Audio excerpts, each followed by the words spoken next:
از این جمله مثلا مرباهای سیب هستند، مربای زردک است، شیره صاحبین هستند، تخمینجات مختلفی محصولات زراعتی ما هستند. در بخش سبزیجات مثلا کدوهای مختلف هستند که کدوی نوع ترکی هستند، وطنی هستند و دیگر تخمایی که هستند. مثلا یک لوحه که هم یک نقشه افغانستان جور کردیم که دوجا در هر ولایت که هرچی محصول مثلا پیدا میشه ما در مو ولایت او را جای به جای کردیم. دیگه یک مدل آبیاری قطره‌ای یا سیستم آبیاری قطره‌ای را هم جور کردیم که عملا ما هم در اینستیتوت یاد داریم. یا مدل چی هستن در جایی که آب کم هستن مزرعه زیاد باشه مردم از این مدل ها استفاده کرده میتونه، به خاطر که آب کم مصرف بشه و ساحه زیاد را آبیاری میکنه.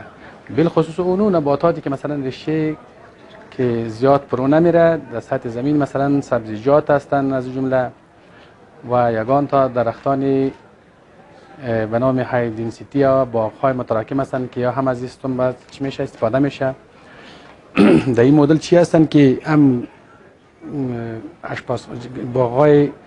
باغچه های آشپزخانه هم هستن که به نام کیچن گاردن یاد میشه و دیگه اینجا گرین هاوس هم اینجا موجود هستن که دوجا نیالا و چیزا تربیه میشه، دوجا ما شما رو جای به جای میکنیم. دیگه سیستم های آبیاری ما هم موجود داریم، البته در اینستیتوت ما خو نقشه از اون نوردیم و دیگه اوجا حتی زنبور عسل هم داریم که فعلا در غرفه دوم ما قرار داره و چپس های برگکی هم اونجا جور میشه. یعنی اینمی کارآوری های یا نوآوری های شاگردای محصلین ما هستند که در اینستیتوت زراعت و پروسه مالی غذایی صورت میگیره. دیگه از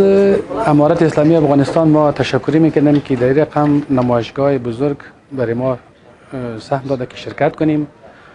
و در آینده اگر برای ما زمینه مساعد کنه که دیگه چیزا هم برای ما آماده بسازه، مثلا در بخش سیستم آبیاری قطره‌ای که به صارف بسیار گذاب کار داره و در وسط توان یک دهقان بیچاره نمی باشد. اگر اینی زمینه برای ما مثلا مساعد کنه، کمک تطبیق همکاری کنه در بخش‌های مختلف، در بخش تخمینجات اصلاح شده، تخم‌های اصلاح شده برای ما تهیه کنه و دیگه مثلا کدهای مختلف برای ما تهیه کنه، ان شاء الله الرحمن که در بخش زراعت ما دیگه هم کارا پیش برده میتونیم.